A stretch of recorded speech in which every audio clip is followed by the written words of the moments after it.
James Rolfe, also known as, or let's be real here, much better known as the Angry Video Game Nerd, has, as of September 2025, channeled his creative efforts into long-form narrative fiction for the first time as far as I know. It's not a movie, it's not a screenplay, it's not a cheesy rock band. He has published, self-published, a book called Gnome Cave. I've got a copy right here in my twisted claws.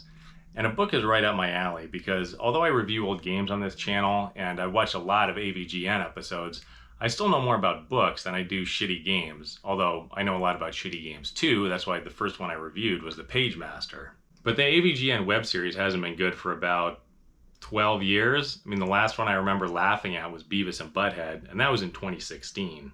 That's not even a real lowercase L, it's just a smaller uppercase L. And how are you supposed to enter the password when the damn arm is in the fucking way?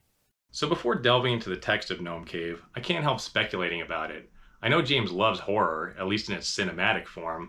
I don't know whether he reads much horror, or reads much at all, other than the occasional NES instruction booklet.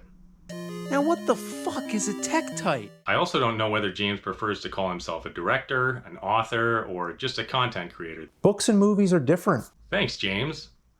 Actually, the back of the book says, "From the imagination of filmmaker James Rolfe," like he's fucking David Lynch or something. But there you go. In his own words, he's a filmmaker. I do know that he co-directed his feature film, and God only knows how many of his YouTube skits, college assignments, and childhood home videos he counts amongst his filmography.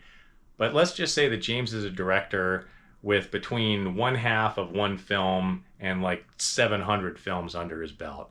My question is, are there directors who have published fiction totally unrelated to their movies? I don't mean a memoir like William Friedkin, or books about filmmaking like Robert Rodriguez, or novelizations of their own movies like Lloyd Kaufman. I mean, someone who is famously a film person first, and then later published fiction. Is there a good comparison? And yeah, I can think of a few. Directors who worked on genre pictures, like James. Wes Craven published a novel when he was about 60, and it wasn't a horror story. Fountain Society is a thriller about top-secret military technology.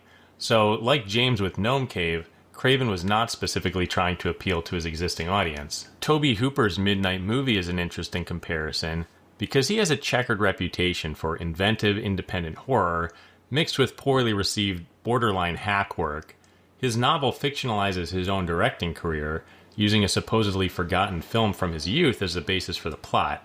That sounds like something James might have thought of himself. David Cronenberg's novel Consumed came out about 10 years ago. I actually read this one, and while it's not great, it absolutely feels like it came from the imagination of David Cronenberg in its tone and subject matter, so I have no complaints in that regard. And finally, there's John Waters. I don't know whether James watches his movies. I feel like they might make him cry and or shit his pants. But just hearing that John Waters wrote a novel, you have a strong sense of what it'll be like. Witty yet crass, camp, and unpredictable. Even before I've opened the book, I expect Waters' strengths as a director to be present in his novel. So what are James Rolfe's creative strengths? What can we expect to translate across media, from film to prose, in terms of his identifiable creative voice? Characterization? Plot structure? Dialogue? Probably not. I'd say his strengths are slapstick comedy, practical effects, incorporating nostalgic elements of his childhood, comedy which veers from gross out to deadpan, and constant references to classic sci-fi and horror. Actually, I was thinking of Joe Dante there. But those are all hallmarks of James's filmed work as well, just executed less artfully. Now, even if I trusted him to execute on those strengths in Gnome Cave, they're all things that are better expressed visually, cinematically. So without those tools available to him, what can James fall back on? I don't know. I truly have no idea what to expect from this book, so as the saying goes, let's pop this fucker in to my brain.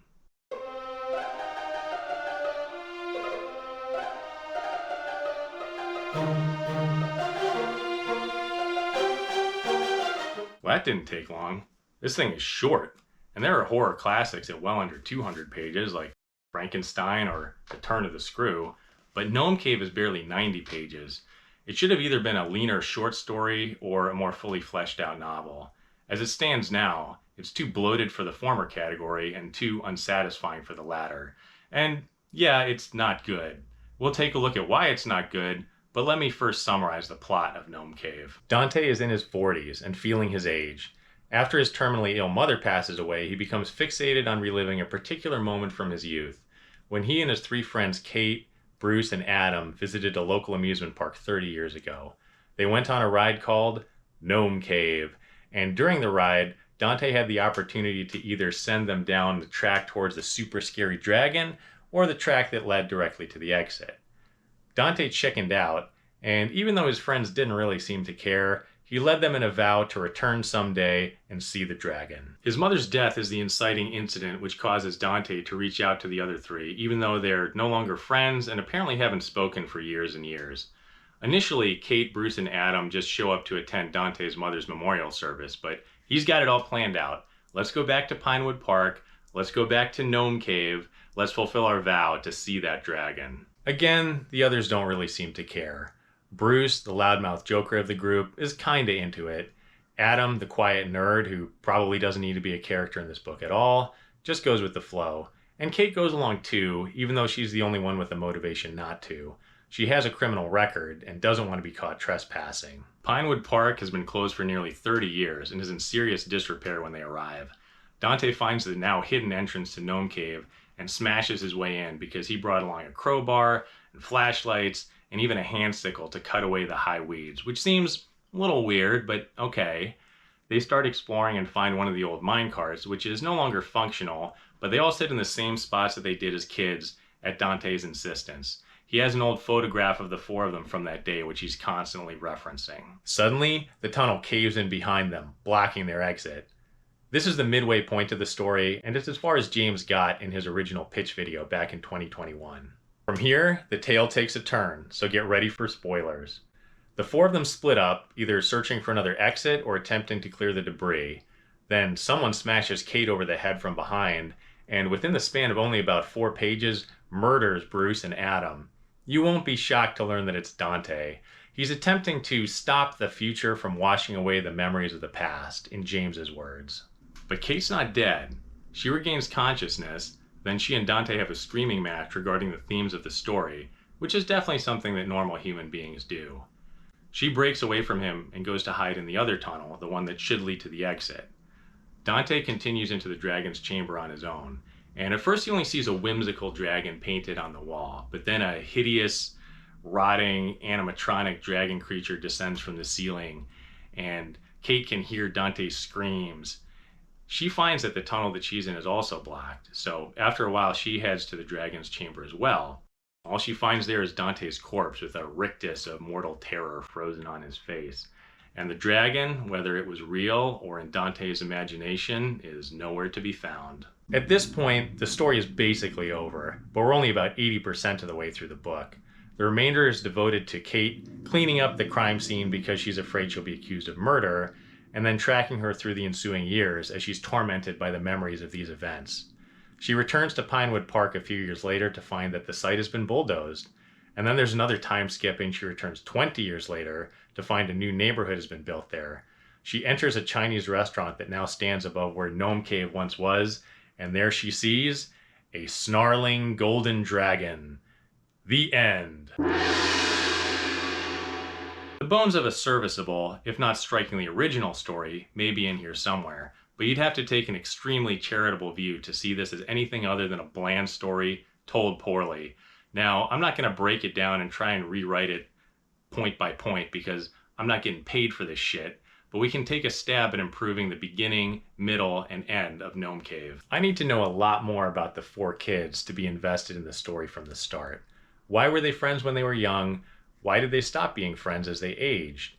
Dante's pathos after his mother's death seemed genuine, so at what point did he go crazy and decide he was going to kill his old friends? It's not clear at all. Then at the midpoint, Dante going into murder mode comes almost out of nowhere. It's been hinted that he's acting strange, but then it just turns into a slasher movie. James's flat refusal to build any tension actually reminds me of an old AVGN episode. Doesn't it seem cheap that right after he tells us about a certain monster, they appear? It doesn't build up any mystery. Oh, there's this monster you gotta fight. Oh, there's the monster, fight him. I also don't know whether the tunnel caving in was part of Dante's plan, and I don't think so, but it was very convenient for him. Then that final section following Kate through the years, it's just boring.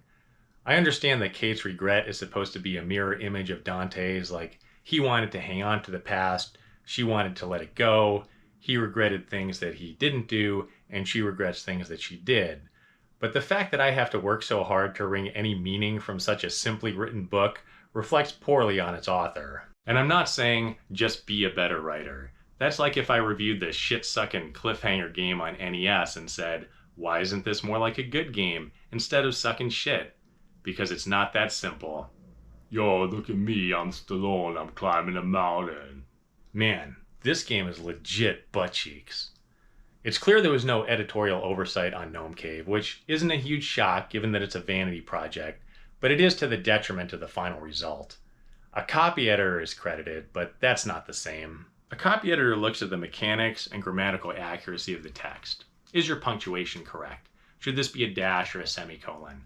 A good copy editor will also verify the factual accuracy of the text. For example, if I write about the time me and my friend went fishing in the Ohio River, catching rainbow trout, my copy editor would check that out and tell me, there are no rainbow trout in the Ohio River. And also, you have no friends. An editor looks at big picture kind of things and maintains an ongoing conversation with the writer regarding the work.